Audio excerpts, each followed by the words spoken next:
첫 번째 목적지는 대조전인데요. 왕이랑 왕비의 공식 침전이었고 창덕궁에서도 가장 깊숙한 곳에 자리했죠. 네, 맞아요. 역사적으로도 참 중요한 공간이고 또 1920년에는 경복궁 교태전을 옮겨와서 다시 지었다는 배경도 있고요. 그렇죠. 왕비의 공간, 그러니까 핵심은 격식 있는 구조 속에 내밀한 정서가 담겨 있다. 이렇게 볼 수 있어요. 격식과 내밀하며 네, 겉으로 보면 건물을 딱 받치는 그 사단의 뚜렷한 구조를 가지고 있거든요. 그리고 주재료로 쓴 게 길고 잘 다듬은 장대석이에요. 이 돌 자체가 벌써 격식을 나타내죠. 그렇죠. 딱 봐도 좀 권위가 느껴지는 돌이죠. 네, 맞습니다.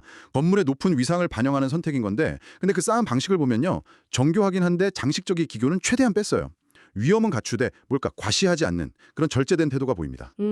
연구 자료 보니까 경사도가 한 74.2도 정도로 측정됐는데 이게 딱 보면 안정감도 주면서 너무 압도적이지는 않은 감상하기에 적절한 배경으로서의 기울게 하는 거죠. 그렇군요. 즉 이제 격식 있는 재료, 장대석을 쓰면서도 장식은 최소화해서 절제된 우아함을 구현했다. 이게 대조준 화계의 본질이라고 할 수 있습니다. 장대석이라는 격식 있는 재료를 썼는데도 장식은 최소화했다. 그 점이 참 흥미로운데요. 그렇다면 그 절제된 공간에서 그럼 강조된 건 뭘까요? 자료에서는 앵두나무 이야기가 좀 중요하게 나오던데요. 이게 그냥 나무 심은 것 이상이었을까요? 아, 네, 맞아요. 장식을 덜어낸 대신에 그 자리를 채운 게 바로 살아있는 자연, 그러니까 식재였던 거죠. 식재요. 네, 대조전 화계의 주된 목적은 왕비나 궁녀들한테 좀 사적이고 아늑한 정원을 제공하는 거였거든요. 그 건물 뒤편 누마루에서 편안하게 내다볼 수 있도록 고려한 설계예요. 아하. 특히 맨 위층에 심었다는 그 앵두나무, 이게 중요합니다. 봄이 되면 하얀 앵두꽃이 막 피잖아요. 네네. 그게 뒤편에 있는 아름다운 무늬담장, 그 꽃담하고 싹 어우러지면서 마치 앵두꽃 병풍 같은 그런 경치를 만들었다고 상상해 보시면 돼요. 와, 앵두꽃 병풍이라니 운치 있네요. 그렇죠. 뭐 낙선제처럼 화려한 괴속이라던가 눈에 확 띄는 장식 굴뚝 대신에 이렇게 좀 소박하면서도 계절감을 뚜렷하게 보여주는 앵두나무를 선택했다는 거. 이게 왕비의 공간이라는 사적이고 좀 여성적인 성격을 부드럽게 드러내는 방식인 거죠. 권위 속에 있는 내밀함, 바로 그거예요. 그렇군요. 와. 그러니까 격식 있는 장대석이랑 4단 구조로는 왕비의 높은 지위를 보여주면서도 또 과한 장식은 피하고 앵두나무 같은 친근한 식물을 통해서 오히려 더 내밀하고 섬세한 아름다움을 추구했다는 거네요. 맞습니다. 왕비의 공식적인 지위와 또 그 격리된 삶 속의 개인적인 정서, 이 두 가지 면모가 화계 디자인에 그대로 반영된 것 같아요. 진짜 왕비의 마음을 읽는 듯한 그런 설계인데요. 자, 다음으로 가볼 곳은 낙선제입니다. 1847년이죠. 헌종이 사랑했던 후궁 경빈 김씨를 위해서 지었다는 그 배경부터가 좀 특별해요. 네, 그렇죠. 개인적인 이야기가 담겨 있죠. 국가적인 필요가 아니라 왕의 개인적인 애정에서 비롯된 건축이라는 점. 이게 참 독특하고요. 그래서인지 단청도 안 쓰고 사대부집처럼 소박하고 단아하게 지었다고 하죠. 맞아요. 건물 자체는 그런데요. 근데 아이러니하게도 이곳 화계는 조선시대 조경예술의 걸작으로 꼽힌다니 이 대비가 정말 흥미롭습니다. 개인적인 사랑이 어떻게 이런 걸작 정원을 만들었을까요? 낙선제 화계도 보면 한 4단에서 5단 구조에 정교하게 다듬은 장대석을 썼어요. 기본 골격은 뭐 대조전하고 비슷해 보일 수도 있는데요. 결정적인 차이는 바로 그 장식 요소, 점경물이라고 하죠. 점경물요? 경치를 점 찍듯이 꾸미는 거요? 네, 맞아요. 정원에 놓아서 풍경의 변화도 주고 재미도 더하는 요소들인데 낙선제는 이 점경물들의 정말 향연이라고 할 수 있습니다. 오, 몇 가지 예를 들어볼까요? 우선 괴석, 그러니까 기이하고 아름다운 모양의 돌들이 곳곳에 놓여 있어요. 일부는 아주 화려한 석분, 그러니까 돌 화분에 담겨 있기도 하고요. 네, 사진으로 본 것 같아요. 그 석분 중 하나에는 소영주라는 글씨가 새겨져 있어요. 이게 신선이 사는 전설의 섬을 뜻하는 거거든요. 그러니까 이 정원을 단순한 화단이 아니라 뭔가 이상적인 낙원으로 만들려는 의도가 딱 보이는 거죠. 와, 상징적이네요. 네, 그 석분 자체에도 봉황이나 연꽃 같은 상서로운 무늬가 새겨져 있고요. 그리고 두 번째로 눈에 띄는 건 아름다운 벽돌로 만든 육각형 굴뚝이에요. 그 유명한 굴뚝이요? 네, 강면에 수, 만, 세, 자를 새겨 넣어서 만수무강을 기원하는 수만세라는 글귀를 완성했어요. 근데 이 수만세라는 표현이 이게 본래 황제한테나 쓸 수 있는 최상의 축복을 의미하거든요. 정말요? 황제한테요? 네, 이걸 후궁을 위한 공간에 썼다는 건 그야말로 파격이죠. 헌종의 애정이 얼마나 깊고 특별했는지를 짐작하는 부분이에요. 이야, 대단하네요. 그리고 셋째로는 화계를 배경으로 서 있는 꽃담, 전돌이나 기와를 이용해서 기하학적인 문이나 장수, 복을 기원하는 상징들을 아름답게 새겨 넣었죠. 마지막으로 옆 공간으로 통하는 둥근 형태의 마물문은 벽돌로 만들어서 좀 이국적인 느낌까지 더해주고요. 와, 진짜 대조전하고는 분위기가 완전히 다르네요. 대조전이 뭔가 절제와 품격이었다면 낙선제는 진짜 온갖 귀한 보물을 모아놓은 보석함 같아요. 네, 표현이 아주 적절합니다. 특히 소영주나 수만세 같은 표현은 왕실의 공식적인 언어라기보다는 지극히 개인적이고 시적인 감수성을 보여주는 것 같습니다. 후궁을 위해서 황제에게나 쓸 법한 축복의 글자를 새기다니 당시로서는 상당히 대담한 표현 아니었을까요? 아, 그렇죠. 아주 파격적인 표현이죠. 이런 개인적인 표현이 궁궐 내 다른 공간에서도 흔히 볼 수 있었던 건가요? 아니요, 그게 바로 낙선지가 특별한 점입니다. 다른 궁궐 공간에서는 사실 찾아보기 어렵죠. 그렇군요. 이곳 화계 조성 기법은 전통적인 왕실의 권위를 과시하려는 목적보다는 헌종 가인의 세련된 예술적 취향하고 경빈 김씨에 대한 깊은 애정, 이걸 바탕으로 이상적인 사적 세계를 큐레이팅하려 했다. 이렇게 보는 게 맞아요. 큐레이팅이요? 네, 단청 없는 사대부 양식의 소박한 건물, 그리고 도교적인 이상향, 소영주와 파격적인 축복, 수만세가 담긴 화려한 정원, 이 대비와 조화, 이 모든 게 합쳐져서 후원자의 깊은 애정과 높은 예술적 안목을 보여주는 정말 지극히 개인적이면서도 완성도 높은 상징적인 공간이 만들어진 거죠. 이걸 좀 더 큰 그림에서 보면요. 낙선제 화계는 궁궐이라는 공적 공간 안에서 개인적이고 예술적인 표현이 어디까지 가능했는지를 보여주는 가장 극적인 사례다. 이렇게 말할 수 있습니다. 이번에는 분위기를 확 바꿔서 주합루로 가보겠습니다. 1776년 정조가 즉위하자마자 왕립 도서관이자 학술기관인 규장각을 설치하려고 지은 건물이죠. 네, 정조의 상징적인 공간이죠. 정조 개혁 정치의 심장부였던 만큼 이 공간은 단순한 아름다움을 넘어서 국가적 권위, 학문적 위엄, 그리고 왕의 강력한 리더십 이런 걸 드러내도록 설계됐을 것 같아요. 맞습니다. 주합이라는 이름 자체도 천지 우주와 하나가 된다는 뜻이니까 정조의 그 웅대한 포부가 느껴지는데요. 이런 강력한 목적성이 화계에는 어떻게 반영되었을까요? 그냥 정원이라기보다는 뭔가 다른 모습일 것 같은 느낌이 드네요. 네, 정확히 보셨어요. 주합루의 화계는 우리가 흔히 생각하는 그런 아기자기한 정원이라기보다는 건물을 위험 있게 딱 받쳐 올리는 거대한 기단 또는 단상에 가깝습니다. 아, 기단이요? 네, 일부 자료에서는 3단으로 보기도 하는데 상세 연구를 보면 총 5단으로 구성된 기념비적인 규모로 보는 게 그 압도적인 위용을 더 잘 설명해줘요. 5단이나요? 와. 사용된 돌은 역시 격식 높은 장대석인데 쌓는 방식이 좀 다릅니다. 바른층 쌓기라는 기법을 썼어요. 바른층 쌓기요? 네, 크고 긴 장대석을 마치 벽돌 쌓듯이 반듯하고 질서정연하게 수평으로 쭉 쌓아올리는 방식이에요. 여기서 느껴지는 건 강력한 안정감과 질서의 묘약이죠. 그렇겠네요. 특히 맨 윗단의 마감돌, 갑석이라고 하는데요. 여기에는 쇠실이라고 불리는 섬세한 선장식을 새겨 넣었어요. 그래서 거대한 구조물인데도 투박하지 않고 세력묘와 높은 격조를 더했습니다. 세심한 부분까지 신경 썼군요. 그렇죠. 그리고 부용지에서 주합로로 가려면 어수문이라는 작은 문을 지나서 가파른 계단을 한참 올라야 하거든요. 네, 올라가 봤어요. 꽤 가파르죠? 이 물리적으로 올라가는 과정 자체가 지식과 왕권의 정점을 향해 나아가는 상징적인 여정으로 설계된 거예요. 아, 듣기만 해도 웅장함이랑 엄격한 질서가 느껴집니다. 부용지 연못 건너편에서 바라보면 이 거대한 석조 단위에 위험 있게 서 있는 주합루 모습이 한눈에 들어오면서 저절로 뭔가 경외감이 들었겠어요. 그렇죠. 시각적인 효과가 엄청났을 겁니다.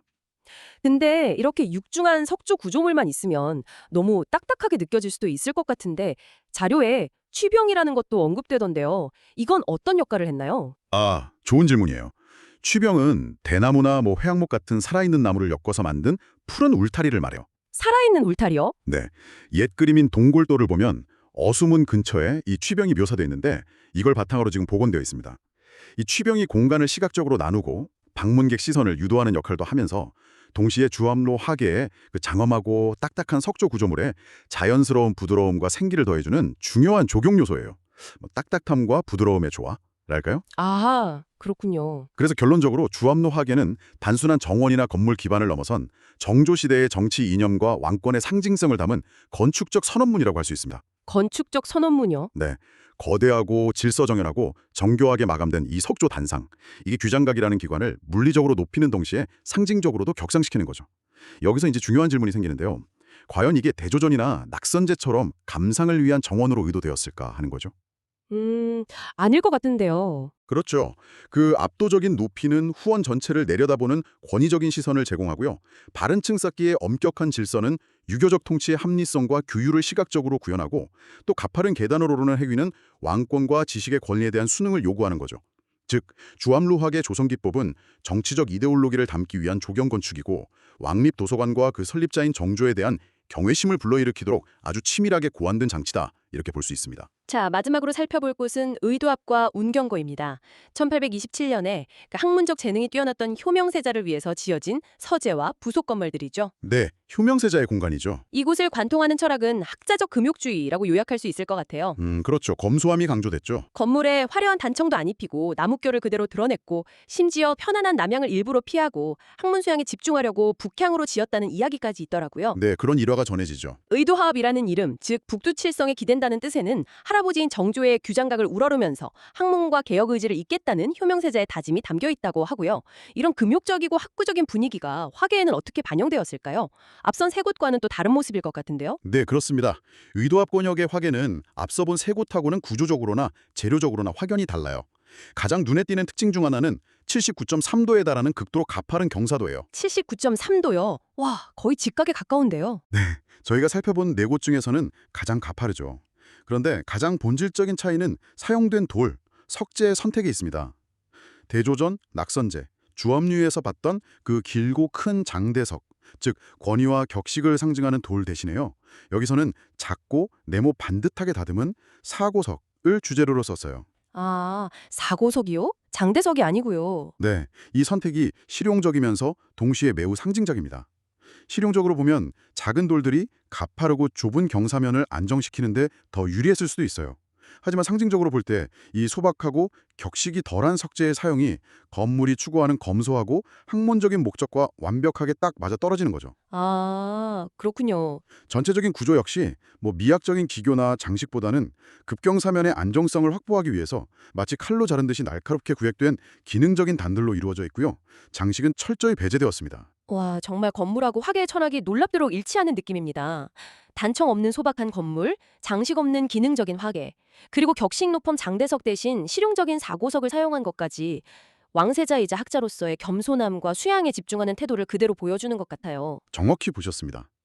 그런데 이 화계가 단순히 의도합의 배경 역할만 한 게 아니라 주암루랑 연결되는 통로 역할도 했다고요. 아, 맞습니다. 의도합 뒤편에서 시작되는 화계의 계단이 위쪽의 주압류 권역으로 이어지거든요.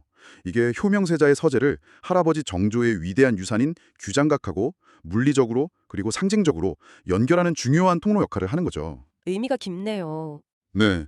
의도합 화계의 조성 기법, 특히 그 사고석의 사용과 장식의 배제는 성리학적 가치인 검약, 즉 검소함과 절약을 조경이라는 물리적 형태로 구현한 결과라고 볼 수 있습니다. 여기서 또 흥미로운 점이 뭐냐면요. 왜 왕세자의 공간인 의도합이 후궁에 거쳐 낙선제보다 덜 권위적으로 보이는 재료 사고석을 썼냐는 거예요. 아, 그러네. 왕세자인데 왜? 이게 단순히 지위의 높낮이 문제로만 볼 수는 없다는 거죠. 오히려 공간의 성격과 철학을 반영한 의도적인 선택이었다는 것이 시사합니다. 학문 수양을 위해서 편안함과 화려함을 거부한 건물의 건축 원칙처럼 조경 역시 그 원칙을 충실히 따른 거예요. 아하. 따라서 사고석의 선택은 낮은 지위의 표현이 아니라 겸손, 실용성, 그리고 지적 진지함이라는 다른 종류의 가치를 긍정적으로 드러내는 행위다. 이렇게 해석해야 합니다. 자, 이제 한번 정리해 볼까요? 지금까지 창덕궁의 네 곳, 대조전, 낙선제, 주암루, 의도합의 화계를 통해서 각기 다른 이야기들을 쭉 들어봤습니다. 빛세 보이는 돌 계단들이었는데 그곳에 살았던 사람, 공간의 목적, 시대적 배경에 따라서 이렇게 다 다른 표정을 가지고 있었네요. 네, 그렇죠. 이 네 곳의 특징을 핵심 키워드로 비교해보면 그 차이가 더 명확하게 드러날 것 같습니다. 네. 네 곳의 화계를 비교하면 각 공간의 개성이 아주 뚜렷하게 드러납니다. 우선 기능을 보면 대조전은 왕비의 사적인 후원, 낙선제는 후궁을 위한 예술적인 개인 공간, 주암루는 국가기관을 위한 권위적인 건축 기반, 그리고 의도합은 왕세자의 학문 수양 공간의 배경, 이렇게 각기 다른 목적을 가지죠. 네, 목적부터가 다 다르네요. 그리고 재료, 격식 있는 장대석을 쓴 곳, 대조전, 낙선제, 주암루와 실용적이고 검소한 사고석을 쓴 곳, 의도합의 대비가 핵심입니다. 재료 선택이 단순히 지위를 넘어서 공간의 철학적 지향점까지 보여준다는 게 중요하고요. 재료가 철학을 보여준다. 그렇죠. 다음은 구조 및 규모인데요.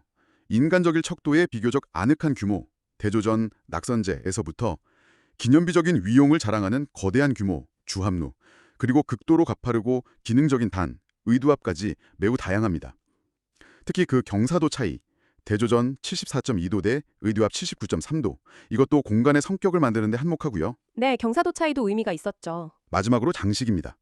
절제된 우아함, 대조전, 화려하고 상징적인 장식의 극치, 낙선제, 구조 자체의 질서와 위험 강조, 주압루, 장식의 의도적 배제, 의도압 이렇게 요약할 수 있겠네요. 이 장식의 유무와 정도가 각 공간의 성격을 가장 극명하게 보여주는 요소 중 하나라고 할 수 있습니다. 와, 정말 흥미롭습니다. 단순히 흙을 막고 꽃을 심기 위한 그런 구조물이 아니라 사용된 돌의 종류, 뭐 장대석이냐 사고석이냐, 또 쌓는 방식, 단의 수와 높이, 경사도, 그리고 장식의 유무와 종류 같은 구체적인 조성 기법 자체가요. 이게 하나의 정교한 언어처럼 기능하면서 그 공간의 역사, 사용자의 지위와 취향, 심지어는 추구했던 철학까지 우리에게 다 이야기해주고 있었군요. 네, 바로 그렇습니다. 창덕궁을 다시 방문하게 되면 이 화계들이 정말 완전히 다르게 보일 것 같아요.